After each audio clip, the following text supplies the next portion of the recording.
जय हिंद दोस्तों। Regional geography series में आप सभी लोगों का स्वागत व अभिनंदन है। तो हम लोग अफ्रीका महाद्वीप के तटीय क्षेत्रों के बारे में लास्ट टाइम हम लोग बात किए थे और जिसमें ये बात रखी गई थी कि उसके कोस्टल रीजन में कौन कौन से देश आते हैं और उसी में आपको एक होमवर्क दिया गया था कि यहाँ के लैंडलॉक कंट्री के बारे में। जब लैंडलॉक कंट्री की बात करते हैं तो इसको हम लोग क्या करेंगे, टू पार्ट में सेपरेट कर देंगे। नंबर एक क्या होगा इसमें कि उत्तरी गोलार्ध में कौन कौन से देश हैं जो कि लैंडलॉक कंट्री के रूप में आते हैं। दूसरा पार्ट हो जाएगा दक्षिणी गोलार्ध में कौन कौन से देश हैं जो कि लैंडलॉक कंट्री के रूप में यहाँ पे शामिल किए जाते हैं। तो वहाँ पे हम लोग उसको एक मैप के द्वारा देखा गया था। आज इसी को हम लोग एक ड्राफ्टिंग के द्वारा इसको यहाँ पर अभिव्यक्त किया गया है कि इसके अगर चारों सीमाओं की बात करें तो उत्तर में आपका भूमध्य सागर, पूरब में लाल सागर और हिंद महासागर। फिर इसके बाद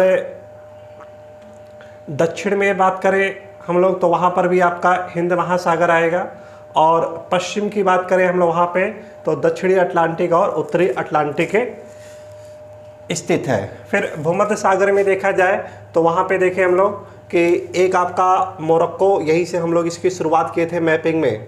मोरक्को, अल्जीरिया और ट्यूनीशिया ये देश से होते हुए यहाँ से इसकी सीमाएँ टच करी थी। फिर लीबिया था, इसके बाद ये मिस्र। इनमें अगर तीन की बात करें, शुरुआत वाली ये तीन है। यहाँ पर एक बर्बर समुदाय के लोग रहते हैं और इसीलिए इसको बर्बर तटीय क्षेत्र भी कहा जाता है। इन्हें बर्बर तटीय क्षेत्र मोरक्को, अल्जीरिया, ट्यूनीशिया में। और दूसरा यहाँ देखें हम लोग कि ट्यूनीशिया और लीबिया की बात करें हम लोग तो ये आपके तटीय तेल क्षेत्र से रिलेटेड है। तटीय तेल क्षेत्र के उत्पादन में ये विश्व में अपनी महत्वपूर्ण भूमिका अदा करते हैं। फिर लाल सागर में देखते हैं हम लोग तो लाल सागर में मिस्र, सूडान, इरिट्रिया, जिबूती और सोमालिया आ जाते हैं। फिर हिंद महासागर की सीमाओं से अगर देशों की हम लोग चर्चा करें तो यहाँ पे हिंद महासागर में सोमालिया, केन्या, तंजानिया, मोजाम्बिक और दक्षिण अफ्रीका देश है। फिर दक्षिण अटलांटिक सागर की बात करते हैं हम लोग तो यहाँ पे दक्षिण अफ्रीका जो कि दक्षिण से उत्तर के क्रम में है, दक्षिण अफ्रीका, नामीबिया, अंगोला, कांगो गणराज्य और कांगो, ये मुख्य रूप से देश आते हैं। सबसे ज़्यादा जो समस्या होती है वहाँ पर ये उत्तरी अटलांटिक में होती है। यहाँ पे इनके देशों की संख्या काफ़ी ज़्यादा है, जिसमें हम लोग ये भी अगर क्रम देखें हम लोग दक्षिण से उत्तर के ही क्रम में है। गैबन, विषुवत रेखीय Guinea, Cameroon, Nigeria, Benin, Togo, Ghana, Ivory Coast, Liberia, Sierra Leone, Guinea Bissau, Gambia, Senegal, Mauritania, पश्चिमी सहारा तथा मोरक्को, ये मुख्य रूप से यानी देश है जिसकी सीमाएं हैं यहाँ पे उत्तरी अटलांटिक के साथ ये टच करती है।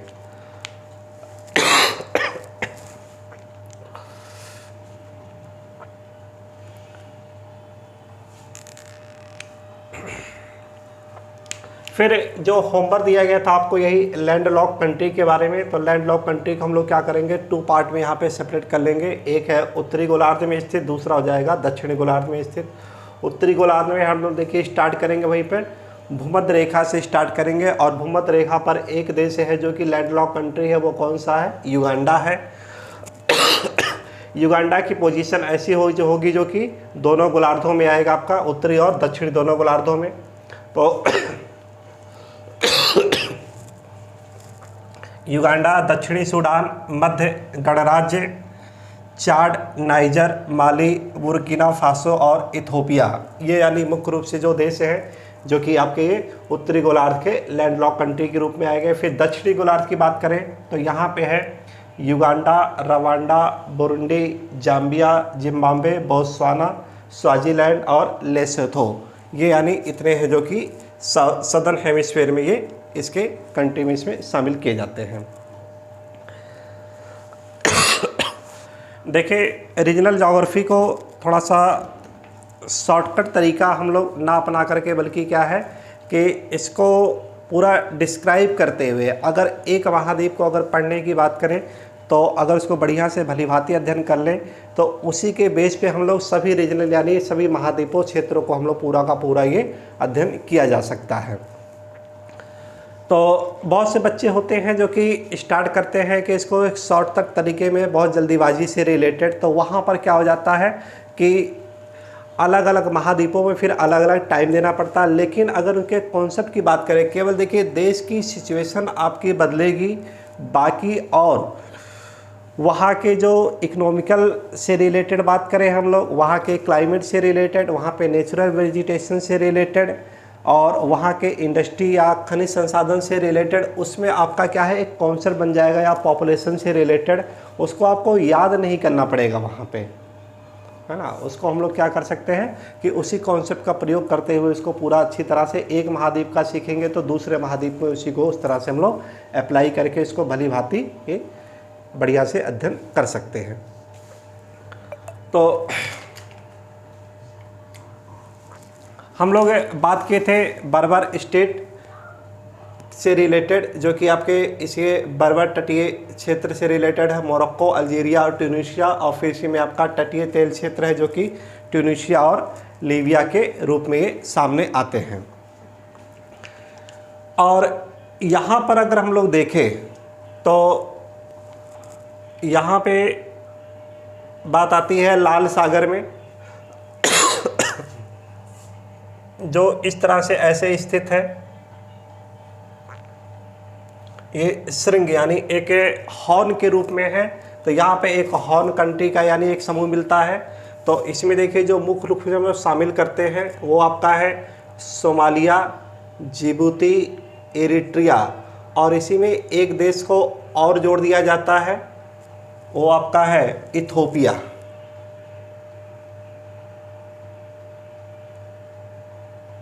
को शामिल कर देंगे तो इसी को क्या नाम दे कहेंगे लोग, हॉर्न कंट्री, हॉर्न कंट्री, या इसी को श्रृंग देश इसी को यानी ये कहते हैं हम लोग।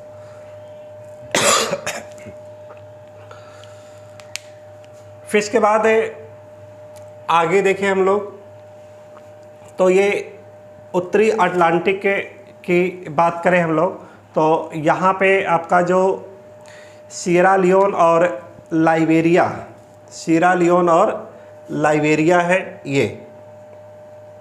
ये अनाज उत्पादन के लिए जाना जाता है, इसीलिए इसको ग्रेन कोस्ट के रूप में कहते हैं हम लोग, ग्रेन कोस्ट कहा जाता है। फिर एक है इसमें टोगो,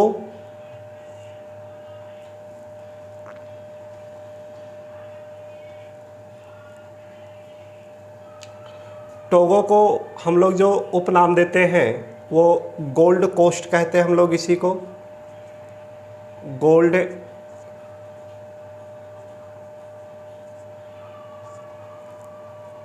कोस्ट कहा जाता है। फिर एक और आपका यहाँ पे और आएगा आइवरी कोस्ट। आइवरी कोस्ट को हाथी दांत विश्व के लिए जाना जाता है, ये हाथी दांत। तो यहाँ पे कोस्ट से रिलेटेड देखें तो एक अलग अलग रूप आएगा, एक ग्रेन कोस्ट हो जाएगा, दूसरा है आइवरी कोस्ट जो कि हाथी दांत के लिए विश्व प्रसिद्ध है, टोगो है जो कि गोल्ड उत्पादन से रिलेटेड आपके या जाएगा गोल्ड कोस्ट के रूप में जाना जाता है। और इसी पर पेज में दूसरा अगर देखें हम लोग तो एक इसी में बेनिन, घाना और नाइजीरिया, बेनिन, घाना और नाइजीरिया, ये है आपके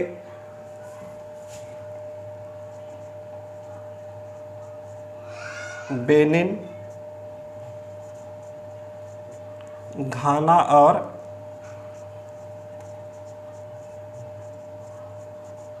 नाइजीरिया। इसी को हम लोग स्लेम कोस्ट कहते हैं। स्लेम मतलब दास से रिलेटेड है आपका ये, स्लेम कोस्ट इसे कहते हैं हम लोग, जो कि दासों को व्यापार के लिए जाना जाता है, जो कि यहाँ से हम लोग दास को ले जाते थे। और यही दास प्रथा है जो यूएसए में काफ़ी ज़्यादा प्रचलित थी। तो बेनिन, घाना और नाइजीरिया आपके हैं ये स्लेम कोस्ट से संबंधित है। अब इन्हीं देशों में जो उच्चावच की बात करें हम लोग, तो उच्चावच में देखिए कहीं पे पर्वत पाए जाएंगे, कहीं पे पठार पाए जाएंगे, कहीं पे नदियाँ हैं, कहीं पर झील है से रिलेटेड, फिर इसके क्लाइमेट से रिलेटेड, इन सब पहलुओं पर पूरा हम लोग विस्तृत चर्चा करेंगे। तो देखिए, जब रीजनल ज्योग्राफी की बात करते हैं हम लोग यहाँ पे,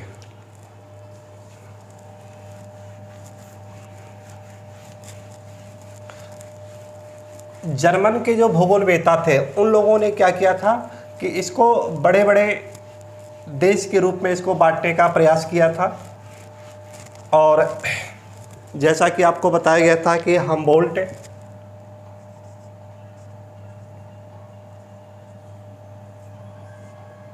उन्होंने भूगोल को सामान्य रूप से अध्ययन करने की बात की गई थी। और यहीं से एक द्वंद्व भी खड़ा हो जाता है, जो कि सामान्य भूगोल बनाम विशिष्ट भूगोल। तो एक इसमें आपका आ जाएगा सामान्य भूगोल। और सामान्य भूगोल में हम लोग करते क्या है कि विश्व को बड़े बड़े भू क्षेत्रों में, यानी वहाँ पर डिवाइड कर देते हैं। जैसे अगर विश्व की बात करें हम लोग,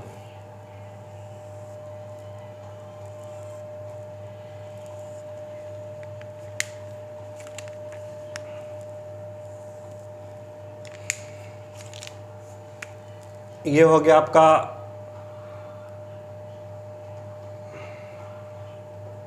एशिया महाद्वीप, अफ्रीका महाद्वीप, उत्तरी अमेरिका महाद्वीप,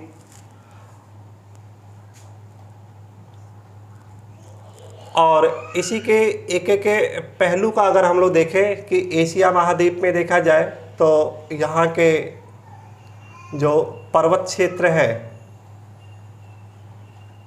उसका देख लिया जाए अध्ययन, फिर पठार से रिलेटेड, और फिर नदी,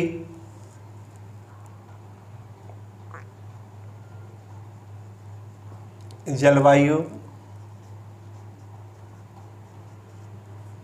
वनस्पति,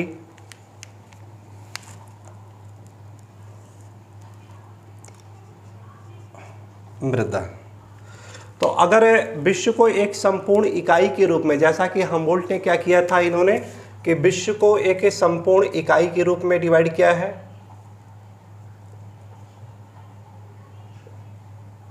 संपूर्ण इकाई के रूप में। और वहाँ पर उन्होंने क्या किया है, एक विश्व के इन सभी रीजनल क्षेत्रों को ले लिया है और वहाँ पर उसके क्रमबद्ध रूप से उनके विश्व के पर्वत, पठार, नदी, जलवायु, वनस्पति और मृदा का ये क्रमबद्ध रूप से ये अध्ययन किया जाता है। तो इस प्रकार जैसे पर्वत की बात करें तो पर्वत में देखा जाए तो एशिया महाद्वीप में कौन कौन से पर्वत हैं, फिर अफ्रीका महाद्वीप में कौन कौन से पर्वत हैं, फिर उत्तरी अमेरिका में कौन कौन से पर्वत। तो इस प्रकार हम लोग अगर ये अध्ययन का एक रूप देते हैं विश्व के परिप्रेक्ष्य में, तो ये आपका क्या हो जाता है, जनरल ज्योग्राफी हो जाता है, जिसे हम लोग सामान्य भूगोल कहते हैं। और इस तरह के अध्ययन को, यानी हमबोल्ट की जो विचारधारा थी, वहाँ पे इन्होंने एक विश्व को एक इकाई के रूप में इसका अध्ययन करने का प्रयास किया था। फिर जो रिटर आते हैं, इन्हीं के समकालीन हैं, दूसरे हैं रिटर। उन्होंने क्या किया है कि विशिष्ट क्षेत्रों में इसको डिवाइड करके और वहाँ पर इन्होंने विशिष्ट भूगोल के बारे में बताया है कि हम लोग क्या करें कि एशिया महाद्वीप को ले लें और एशिया महाद्वीप के उनके पर्वत का पहले अध्ययन करते हैं। फिर इसके बाद वहाँ के पठारी क्षेत्र हैं उन सब का अध्ययन करते हैं। फिर वहाँ के जो नदियाँ हैं उन नदियों का अध्ययन कर लें। फिर वहाँ के जलवायु के बारे में, फिर वनस्पतियों के बारे में, फिर मृदा के बारे में। इसी प्रकार अफ्रीका महाद्वीप है उसको हम लोग देखें तो अफ्रीका महाद्वीप के पर्वत के बारे में पहले क्रमवत पूरा अध्ययन कर लेते हैं। फिर पठार के बारे में, फिर नदी, फिर जलवायु, फिर वनस्पति, फिर मृदा। तो इस प्रकार देखा जाए तो ये जो अध्ययन प्रणाली है ये जर्मन भूगोलवेताओं ने ये इसी को डेवलप किया था, जिसे सामान्य भूगोल बनाम विशिष्ट भूगोल। यानी दोबारा देख लें हम लोग इसी को कि इसका मतलब देखिए क्या, हम्बोल्ट की जो विचारधारा थी उन्होंने विश्व को एक संपूर्ण इकाई के रूप में लिया है। तो विश्व के देखा जाए तो उन्होंने क्या किया, पहले पर्वत क्षेत्र को ले लिया है और पर्वत क्षेत्र है वो किस किस महाद्वीपों में है। एशिया महाद्वीप में कौन से पर्वत है, अफ्रीका में कौन से, उत्तरी अमेरिका में।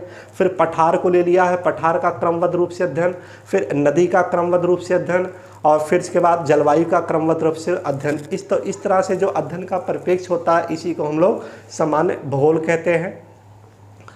और आगे चल कर के यही देखिए आपका क्या है, एक सामान्य भूगोल क्या हो जाता है, विश्व के भूगोल के रूप में डेवलप हो जाता है, जिसमें हम लोग सामान्यीकरण कर देते हैं।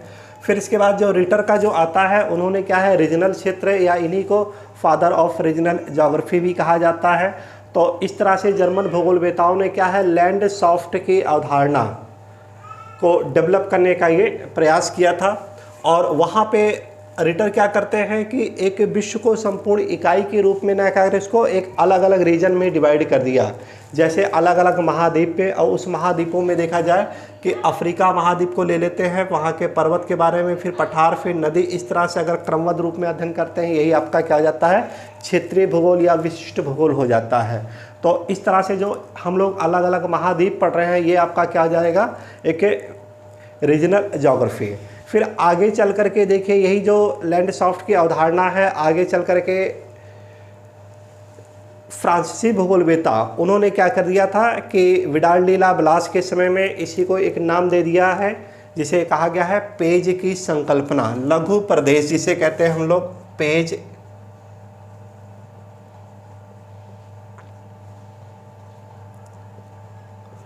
कि वहाँ पर क्या कर रहे हैं कि अगर हम लोग बड़े बड़े क्षेत्रों में बात करते हैं तो उसको छोटे छोटे क्षेत्रों में डिवाइड करने की बात की गई है कि अफ्रीका को फिर हम लोग क्या करें, कई उपभागों में डिवाइड कर लेते हैं कि वहाँ पर उत्तरी अफ्रीका के कौन कौन से क्षेत्र हैं उनका क्रमबद्ध रूप से अध्ययन करें, दक्षिणी अफ्रीका के कौन कौन से उनके हैं, पूरब के कौन से हैं, पश्चिम में कौन से हैं, फिर मध्य क्षेत्रों में।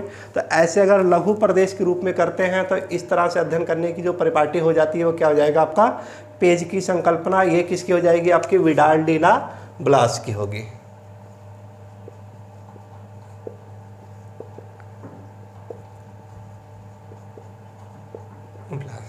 तो इस प्रकार रीजनल ज्योग्राफी को हम लोग पूरा अध्ययन करते हुए इन भूगोलवेताओं ने क्या क्या कंट्रीब्यूशन दिया है, इसके बारे में कैसे डेवलप किया, इन सब के बारे में भी हम लोग पूरा अध्ययन करेंगे। तो एक हम लोग बृहद प्रदेश के रूप में तो देखेंगे, फिर उसके बाद लघु प्रदेश के रूप में छोटे छोटे रीजन के जो महत्वपूर्ण चीज़ें हैं उनको भी अध्ययन करेंगे। तो नेक्स्ट टाइम हम लोग इसी के उच्चावच के बारे में आगे कंटिन्यू करेंगे। धन्यवाद।